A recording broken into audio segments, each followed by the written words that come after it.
Jai Hind everyone. Welcome to our biology final revision, part 2 from NCERT. We are covering 40 questions from NCERT for both series and NDA 2 2024.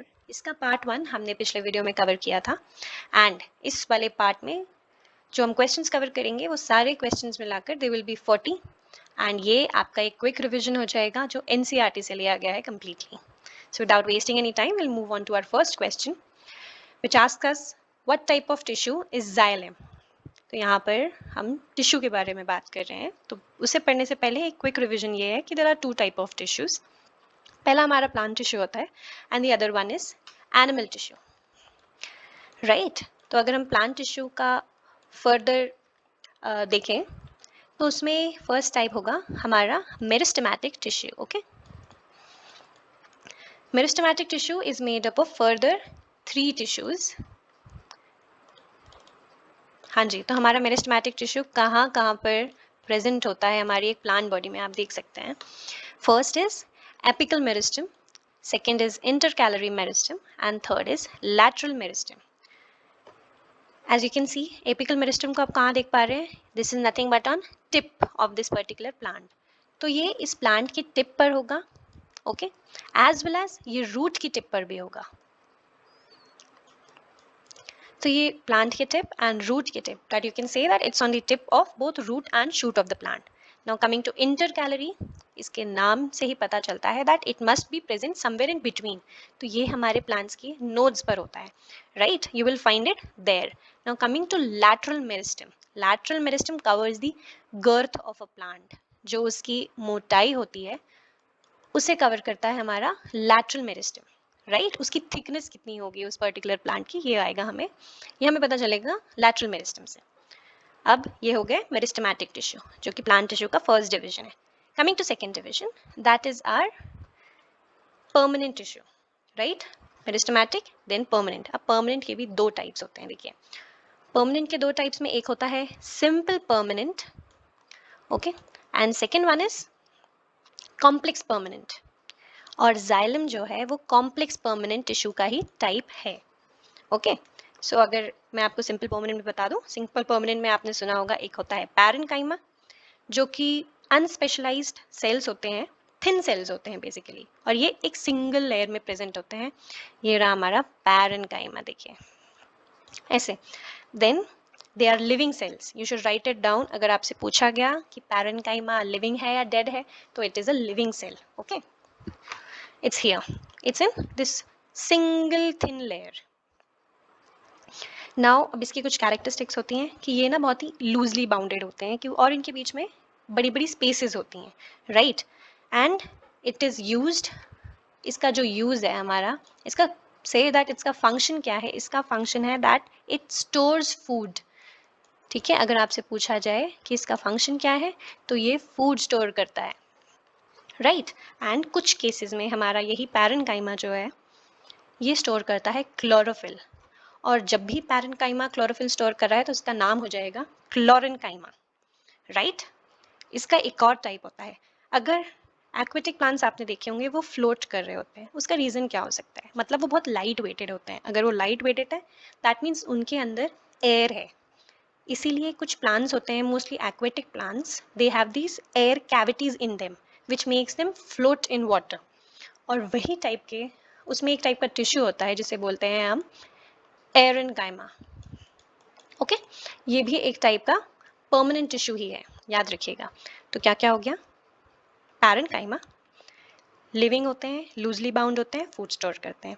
Second is are chlorenchyma, जब उसमें chlorophyll store होगी then it will be chlorenchyma. Third is aerenchyma, aquatic plants, उसमें air cavities होती हैं. Fourth is our sclerenchyma, और sclerenchyma होता है हमारा डेड, ओके. याद रखिए, इकलौता मेरिस्टेमेटिक टिश्यू जो डेड होता है दैट इज स्क्लेरेन्काइमा. आपने इसे देखा होगा कोकोनट हस्क में, राइट. वो जो रफ कोकोनट हस्क होता है brown coloured, that is nothing but sclerenchyma type of meristematic tissue, okay. अब क्वेश्चन क्या है? Question is what type of tissue is xylem. अभी मैंने आपको बताया it is a complex permanent tissue, right.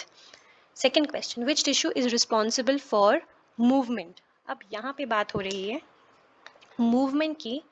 तो सी अभी तो मैंने आपको पढ़ाया नहीं, but since this is a revision series going on, तो एपिथेलियल टिश्यू आपने इसका नाम सुना होगा। कनेक्टिव टिश्यू से क्या पता चलता है? दिस इज समथिंग जो दो चीज़ों को कनेक्ट करता हो।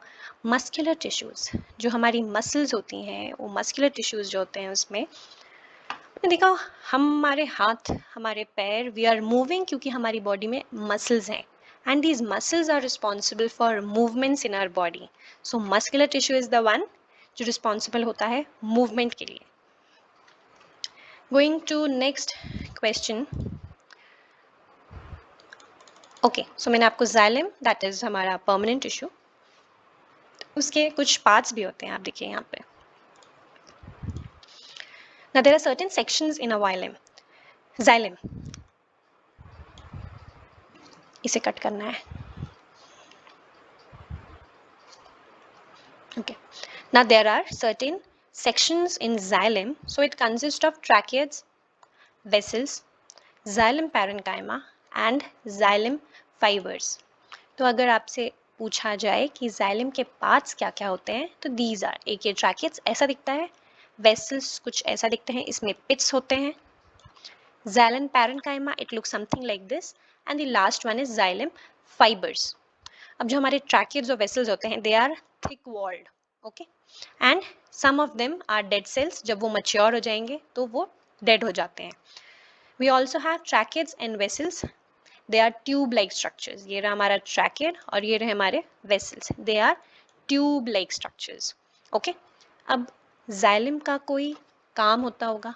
So what's the main function of xylem in a plant? That it carries water. Okay अगर प्लांट में किसी एरिया में किसी पार्ट में पानी की ज़रूरत है, पानी पहुंचाना है, तो that will be done by our xylem.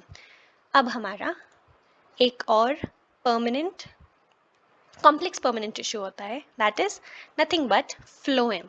और फ्लोएम का क्या होता है यूज? इकलौता मेन फंक्शन होता है that it transfers food in a plant, okay. अब इसके 5 टाइप होते हैं, आप याद रखिए, ये पूछा गया है सीरियस में, right? The 5 types of phloem and different types of xylem. तो ये क्वेश्चन हो सकता है फिर से रिपीट हो।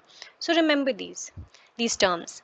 एक होता है sieve cell, 1 sieve tubes, companion cells, phloem fibers and phloem parenchyma. These are nothing but 5 types of phloem and there were 4 types of xylem. इनके मैंने आपको फंक्शन बता दिया। अब इसमें एक ऐसा phloem टिश्यू होता है जो डेड होता है. So which one is it? It's phloem fibers.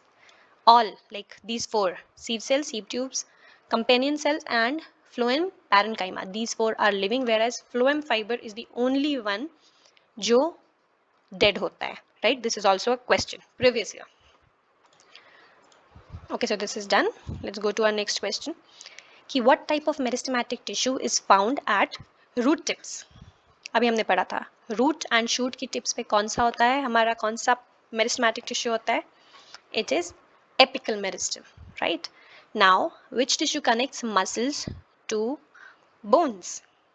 क्या आपने पढ़ा होगा, right? You must have heard about this term ligament and you must have heard about this term tendon, which means tendon is the one जो क्या connect करता है? Tendon हमारा connect करता है हमारे मसल्स को बोन से, और ये एनिमल टिश्यूज का पार्ट होता है, right? I will show you animal tissues के। अब हम टाइप्स पढ़ेंगे। पहला होता है हमारा एपिथेलियल। First is epithelial. अब इसमें इसका फंक्शन हम देखते हैं। इसका फंक्शन क्या होगा? इसका मेन फंक्शन होता है that it is nothing but covering tissue. ये प्रोटेक्शन प्रोवाइड करता है एंड ये सरफेस पे होता है, ओके। सो इसका फंक्शन पूछा जाए तो क्या होगा? It's a protective tissue, right? ये प्रोटेक्ट करता है हमारे एनिमल टिश्यूज को।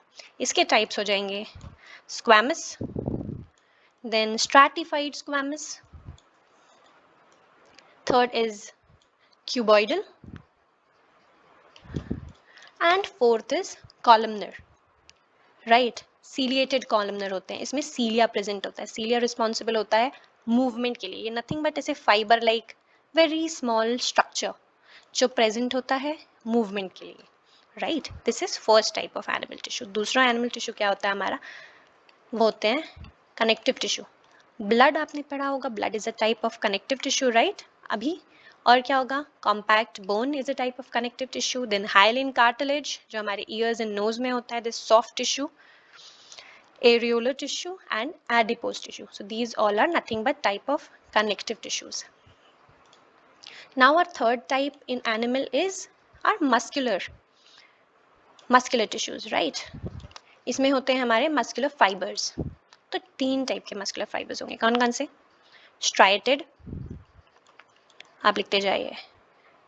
इफ यू थिंक दैट कोई भी ऐसी चीज़ है जो शायद नहीं हो और मैं जो पढ़ा रही हूँ it is all very confined, तो जल्दी जल्दी से पढ़िए and note it down. Whatever you think is important और you might have not read somewhere, तो आप इसे लिख लीजिए, राइट. दूसरा होता है हमारा स्मूथ मस्कुलर एंड थर्ड होता है हमारा कार्डियक मस्कुलर. इसके नाम से ही पता चलता है ये कहाँ होता होगा, somewhere in our heart, somewhere.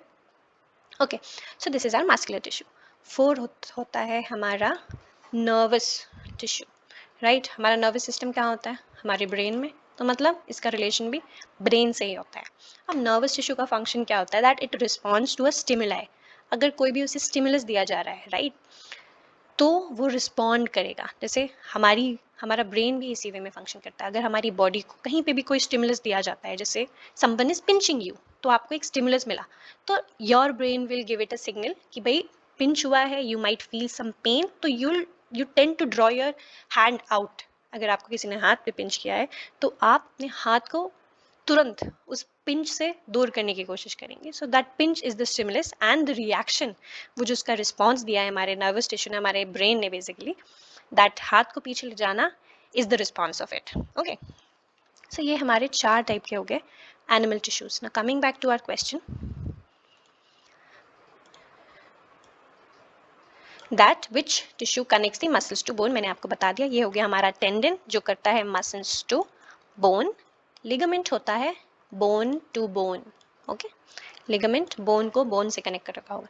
आपने बहुत केसेस में सुना होगा कि किसी का लिगामेंट टियर हो गया है, राइट. कोई इंजरी हुई है और उनका लिगामेंट टियर हो गया है, तो मतलब यही वो एक टिश्यू होता है जो हमारे दो बोन्स को कनेक्ट करके रखता है, राइट. ये लिगामेंट, यही पर्टिकुलर टिश्यू टियर हो जाता है and that causes the injury. I'm coming to our next question, that what is the function of stomata. Stomata क्या होता है, आपने देखा होगा, ये हमारे जो प्लांट्स की अपर मोस्ट लेयर होती है, उस अपर मोस्ट लेयर पे ना कुछ पोर लाइक प्रेजेंट होते हैं, है ना. And these pores are responsible for exchange of gases. मतलब इसका फंक्शन क्या है हमारे स्टोमेटा का, वो है एक्सचेंज ऑफ गैसेस. और इसका शेप होता है ऐसे kidney structure, something like this. ऐसे छोटे छोटे पोर्स होंगे और ये किडनी बीन लाइक स्ट्रक्चर होगा, और यही होता है हमारा स्टोमेटा. इसका फंक्शन होगा गैसेस एक्सचेंज के लिए. और जो ट्रांसपीरेशन होता है प्लांट में, that is the excess water loss, ठीक है, वो भी स्टोमेटा के थ्रू ही होता है. एंड इफ यूल सी कि ये जो किडनी बीन लाइक स्ट्रक्चर है ना स्टोमेटा में, इससे ही हम बोलते हैं हमारे गार्ड सेल्स. ये होंगे हमारे guard cells. Okay, so our next question, that which type of connective tissue has a fluid matrix. Fluid matrix किस में होती है, हमारे बोन में नहीं होती, हमारे कार्टिलेज में नहीं होती. It is our blood which is a connective tissue. और हमने बाकी चार और अलग टाइप के कनेक्टिव टिश्यूज पढ़े थे. क्या थे, कार्टिलेज था उसमें, एडिपोज था, ब्लड था. ओके,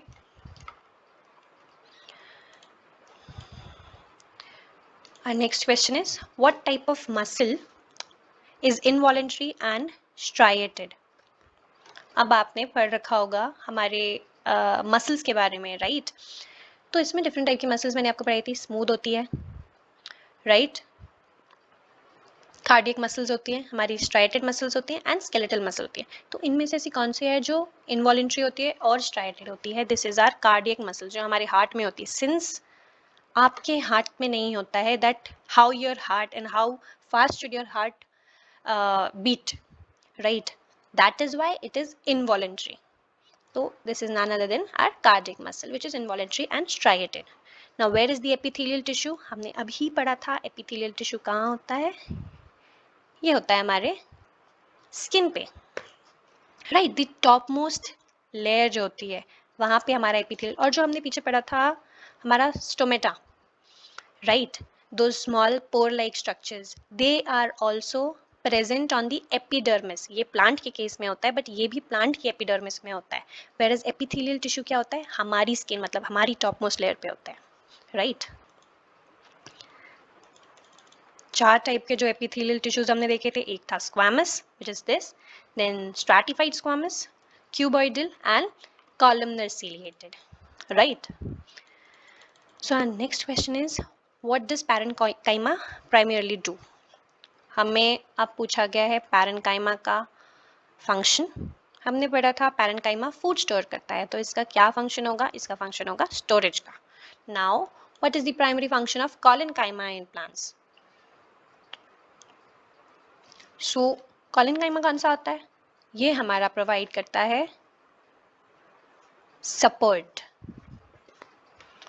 ओके, हमने पढ़ लिया था पैरेन्काइमा का, पैरेन्काइमा का था स्टोरेज ऑफ फूड, कॉलेनकाइमा का होता है सपोर्ट, क्लोरेनकाइमा का होता है स्टोरेज ऑफ क्लोरोफिल, एरेनकाइमा में एयर कैविटीज होती हैं, और स्क्लेरेनकाइमा हमारा डेड होता है। ओके, तो ये 5 टाइप होते हैं, शायद कॉलेनकाइमा तब छूट गया था, you can read it here, इसका सपोर्ट प्रोवाइड करने का फंक्शन होता है। Now, which type of epithelial tissue is specialized in absorption?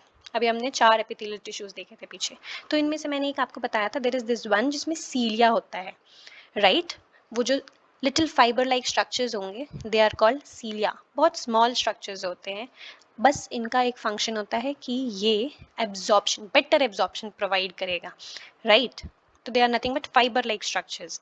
और ये कहाँ पे प्रेजेंट होगा, अगर आप हमारी बॉडी में दिमाग लगाएं कि एब्जॉर्प्शन कहाँ होता है, सबसे ज़्यादा एब्जॉर्प्शन अगर होता है तो that is done in are small intestine, तो सीलिया भी कहाँ प्रेजेंट होगा, हमारे स्मॉल इंटेस्टाइन में प्रेजेंट होगा, और वहीं होता है हमारा कॉलमनर एपिथेलियल टिश्यू, और ये सीलिएटेड होता है, right,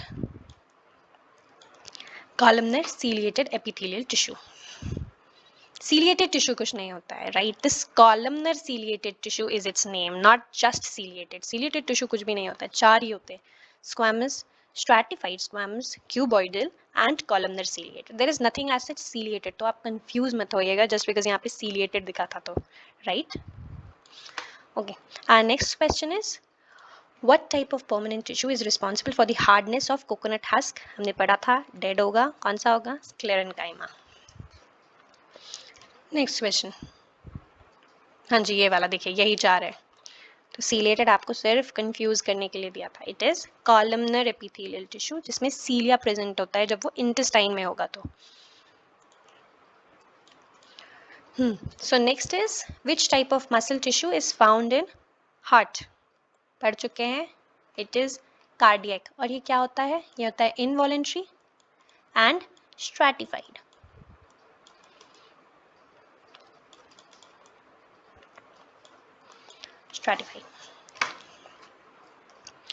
Now, which of the following is the characteristic of meristematic tissue? Meristematic tissue का क्या होगा characteristic? That is nothing but the ability to divide. Meristematic tissue हमने पढ़े थे 3, apical, intercalary and lateral meristematic tissue. तो इनके नाम, इनका जो 3 डिवीजन हुआ है, ये 3 मेरिस्टेमेटिक टिश्यू को इसे कट करेंगे और मेरिस्टेमेटिक में फिर से समझाऊंगी।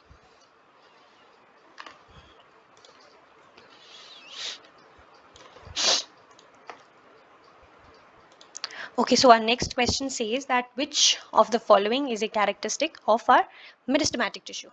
तो meristematic tissue का मेन फंक्शन यही होता है that it has the ability to divide, right? इसीलिए ये ग्रोथ, प्लांट्स में जो ग्रोथ होती है, जो एपिकल मेरिस्टम करता है, वो इसी बेसिस पे होता है दैट हमारे मेरिस्टेमेटिक टिश्यूज डिवाइड हो सकते हैं, डिवाइड होंगे and they will provide growth in plants, okay, जो एपिकल का काम है।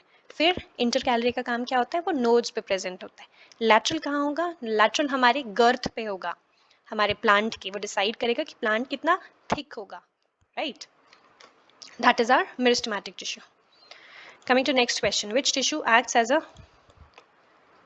प्रोटेक्टिव लेयर इन प्लांट्स, वो टिश्यू जो प्लांट के टॉप मोस्ट लेयर पे होता है। अच्छा, मैं इसका आपको हिंट देती हूँ। हमने पढ़ा था स्टोमेटा के बारे में। स्टोमेटा कहाँ पे होता है? स्किन पे होता है, राइट? प्लांट की स्किन को क्या बोलते हैं? एपिडर्मिस। तो हमारा प्रोटेक्टिव लेयर हमारे प्लांट्स में कौन सी होगी? एपिडर्मिस होगी, राइट? और एपिडर्मिस में क्या प्रेजेंट होता है? हमारा स्टोमेटा प्रेजेंट होता है, right? Now what type of connective tissue connects bones to each other? Bones को कौन सा कनेक्ट करता है? लिगामेंट कनेक्ट करता है, राइट? और टेंडन्स किसे करते हैं? मसल को कनेक्ट करते हैं बोन से। तो bone to bone is ligament and bone to muscle is tendon. Now what is the function of guard cells in plants? Guard cells का फंक्शन क्या था? जो स्टोमेटा में होते हैं, जो बीन लाइक स्ट्रक्चर होता है, राइट? ये जो गार्ड सेल्स होते हैं हमारे, इनका फंक्शन क्या होगा? आप सोचिए। इनका भी वही फंक्शन होगा, वो कंट्रोल करेंगे गैस एक्सचेंज को, राइट? स्टोमेटा में प्रेजेंट है। Now, which type of epithelial tissue is found in the respiratory tract? अब इधर पे आपको दिमाग लगाना पड़ेगा। मैंने आपको सीलिया के बारे में बताया था, right? This fibre like structures एक क्या करते हैं? एक एब्जॉर्प्शन करते हैं, राइट? और एक और बताया था, ये मूवमेंट को भी कंट्रोल करते हैं, राइट? तो हमारे रेस्पिरेटरी ट्रैक्ट में जो म्यूकस होता है उसे एक डायरेक्शन में पुश करते हैं, और वो मूवमेंट के लिए रिस्पॉन्सिबल कौन होता है? हमारा सीलिया। तो मतलब यहाँ पर कौन सा टिश्यू प्रेजेंट होगा? कौन सा एपिथेलियल टिश्यू होगा? Same ciliated columnar epithelial tissue, right? Okay, so which connective tissue stores fat? हम आधे से ज़्यादा इस पे से पढ़ चुके हैं, तो आपको एलिमिनेट कर लेना चाहिए कि ये होता है हमारा एडिपोज टिश्यू। एडिपोज टिश्यू वो टिश्यू होता है जो हमारा फैट को स्टोर करेगा, right? Now what is the primary role of epidermis in plants? Epidermis means plant की स्किन। प्लांट की स्किन का क्या काम होगा? वाटर लॉस करेगी। उस पर स्टोमेटा जो होता है, उस स्टोमेटा के होने का ही रीज़न ये होता है कि वो वाटर जो लॉस हो रहा है, right? Water loss and gas exchange जो हो रहा है उसे कंट्रोल कर सके। तो देखिए हमारे जो ड्राई हैबिटेट्स होते हैं, राइट? इन ड्राई हैबिटेट्स में हमारे प्लांट्स आपने जो देखे होंगे बहुत ही स्पाइकी होते हैं, लीव्स एकदम स्पाइक हो जाती हैं, थॉर्न्स होते हैं उसमें, राइट? वेयर एज उसके एपिडर्मिस ना वो बहुत थिक होती होगी, क्योंकि वो ड्राई हैबिटेट है, तो उसे प्रिवेंट करना है कि वाटर लॉस ना हो, राइट? अब उस वाटर लॉस को बचाने के लिए उसकी एपिडर्मिस थिक होगी हमारे ड्राई हैबिटेट के प्लांट्स में। और क्या होगा? उस पर एक वैक्सी कोटिंग भी होती है, वैक्स की कोटिंग होती है। Now this waxy coating also prevents the water loss, and this is the main role of epidermis in our plants, that it prevents the water loss. Now going to our next, these are nothing but last three questions. Which of the following tissues is known for its ability to regenerate?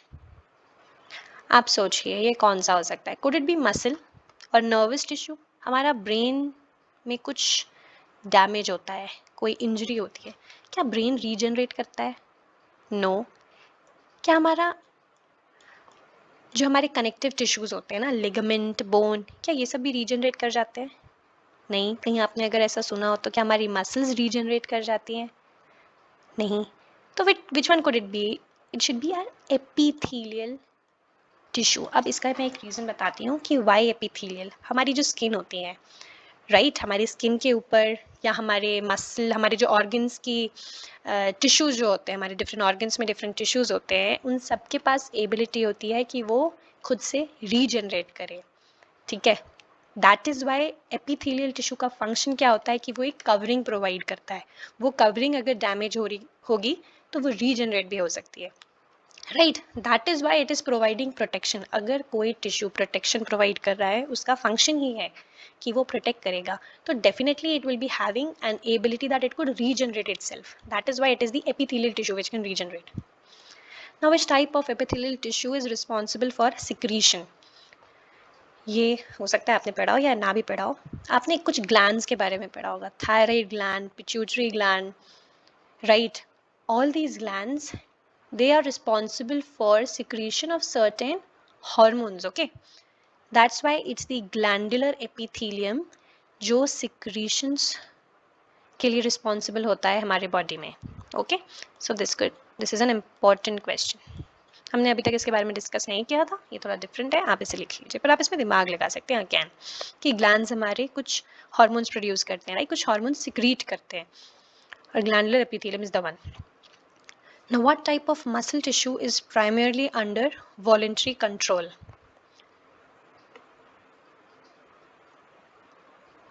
पहले हमने पढ़ा था cardiac muscles के बारे में ना, वो क्या होती हैं? इनवॉलेंट्री होती हैं। अब इधर पे बात हो रही है वॉलेंट्री की। हम हार्ट बीट हमारे अकॉर्डिंग नहीं होती, राइट? बट समथिंग जिस पर हमारा कंट्रोल है वो कौन सा हो सकता है? Could it be the smooth muscle tissues, could be involuntary, तो ये तो बहुत ही ये तो गलत ही है। नाउ कार्डियक, कार्डियक हमें पता है वो इनवॉलेंट्री होता है, तो क्या बचा हमारा? Skeletal muscles, right? We can move on our own. हमारा स्केलेटल मसल्स जो रिस्पॉन्सिबल होती है हमारे बॉडी के मूवमेंट के लिए, वो वॉलेंटरी होती हैं, ठीक है? तो ये ऐसा मसल टिश्यू है which is under voluntary control, our skeletal, whereas our cardiac smooth, they are involuntary muscle tissues, right? So this is it for our biology 40 questions from NCERT.